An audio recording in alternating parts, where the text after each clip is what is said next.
This is MrsAgroSquerril, standing in for Agro while he recovers from some vocal strain.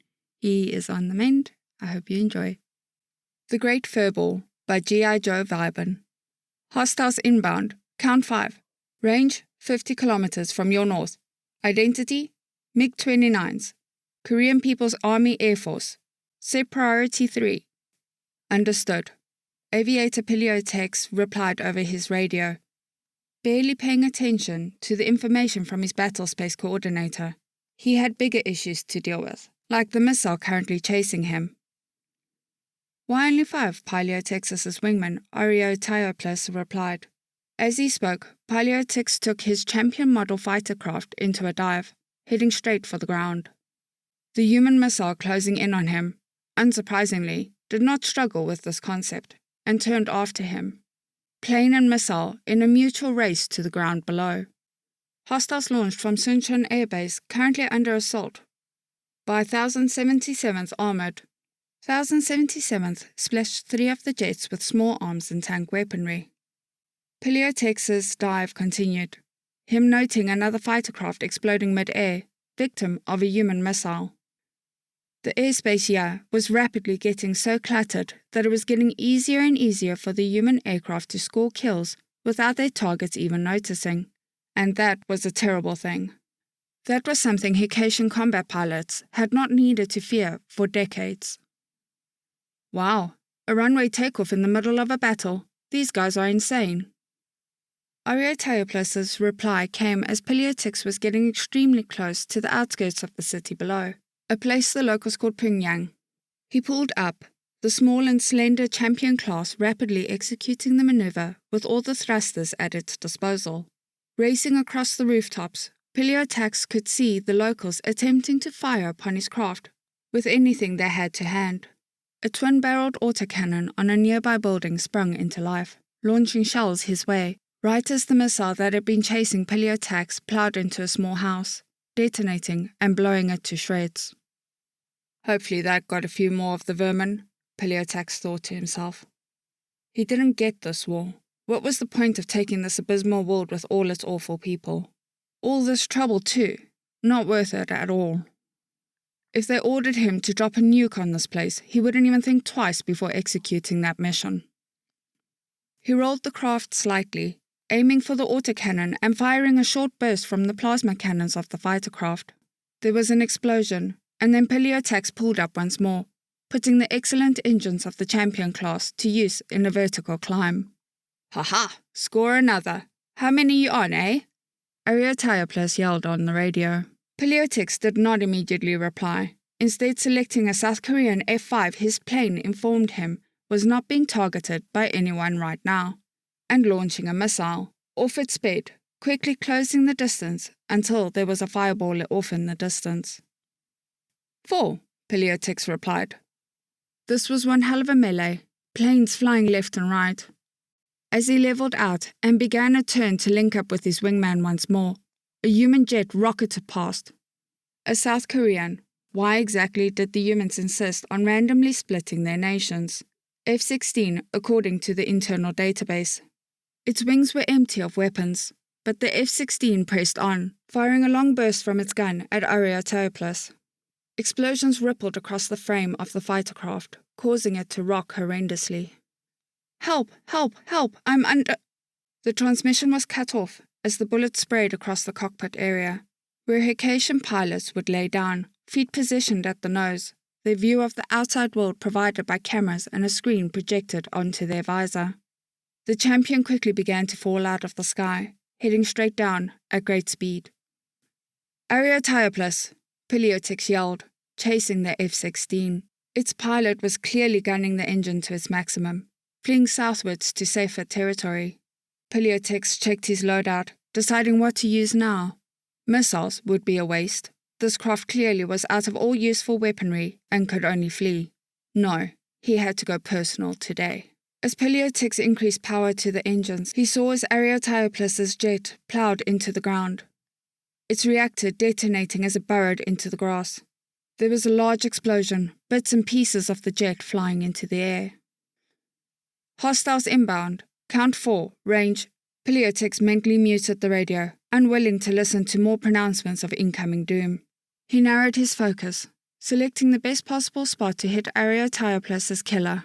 The tail, so he would crash like his victim, or the cockpit, to eliminate him before he could eject. Choices. Luckily for Peleotix, he still had enough sense to pay attention to the missile warnings. 4 missiles came screaming in, so fast and so close that it was almost too late for Peleotix. Once again, he dived, throwing off vast amounts of chaff and flares in an attempt to confuse the primitive human designs.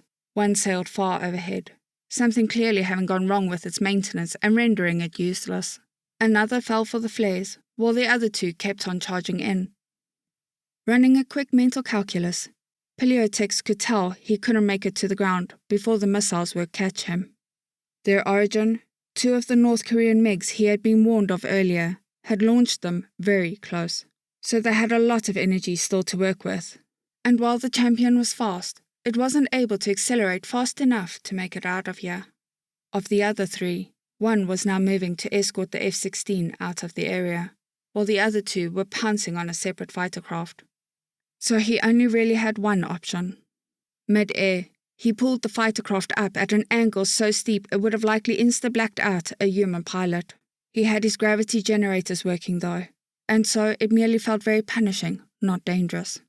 The VTOL engines of the champion strained at max power, thrust-vectored engines quickly trying to pivot him. Another missile shot on past, heading for the ground below. Then the final one, trying its best to deal with a target maneuvering in a way its designer could never have believed possible, simply failed and missed. Now the MiGs were angry. They both peeled off, coming into a dive to try and intercept the now rising champion.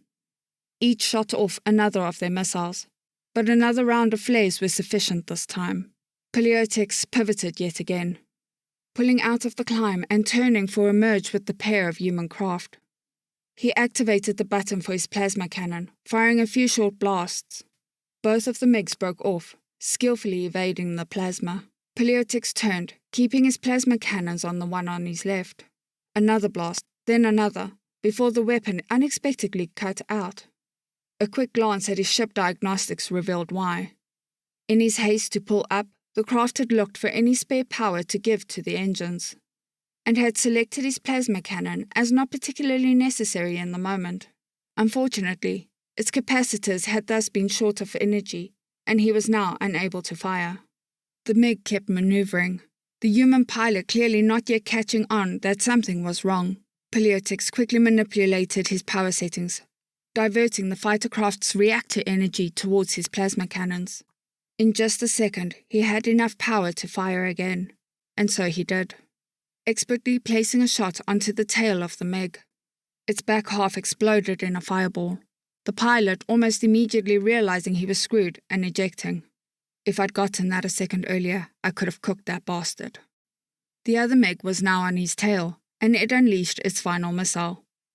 Too late, Peleotix heard the warning, and barely managed to turn to survive, the missile detonating and spraying his fighter craft with shrapnel. In an instant, he lost half his power, much of his control authority, and all control over his remaining missiles. It was a testament to the brilliance of Hecatian designers that he was still flying, and could, in theory, still fight with his plasma cannon. Peleotix began to flee for home, putting all his remaining power into the engines and speeding back to base. He suspected he was not going to make it intact, but at the very least he would be able to make sure his crash landing was less of a crash, and was in his sights lines. He watched on his radar plot as the MiG continued to give chase, the pilot clearly having the opportunity to shoot, yet he didn't. How curious. Perhaps his gun had jammed. As if to confirm that theory, the jet broke off, heading to link up with his comrades as they downed the other fighter craft they had been tangling with. Then, a new warning joined the cacophony of alarms. Peleotix looked over, seeing the source to be a new target on his radio. It was a missile, inbound fast. His computer told him it was from an American FA-18, one of the 4 that had arrived into the battlefield minutes ago. In the second he had remaining, the only thought that passed through Peleotix's head was that he should never have allowed himself to be tricked by these barely sapient locals. Then, the missile's proximity warhead went off, showering his craft with shrapnel. One particular chunk went through his head, instantly killing him. Then another set off his missiles, and he exploded in midair. Several hours later, an outline of his craft would be painted onto 2 separate jets. A few years later, the MiG-29 pilot and the FA-18 pilot would meet and become firm friends, despite never quite agreeing who got the final claim. End of story.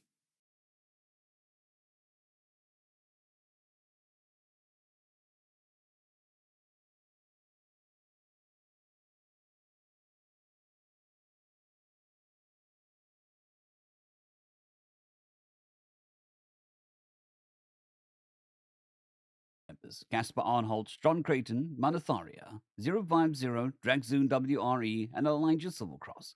Thank you very much.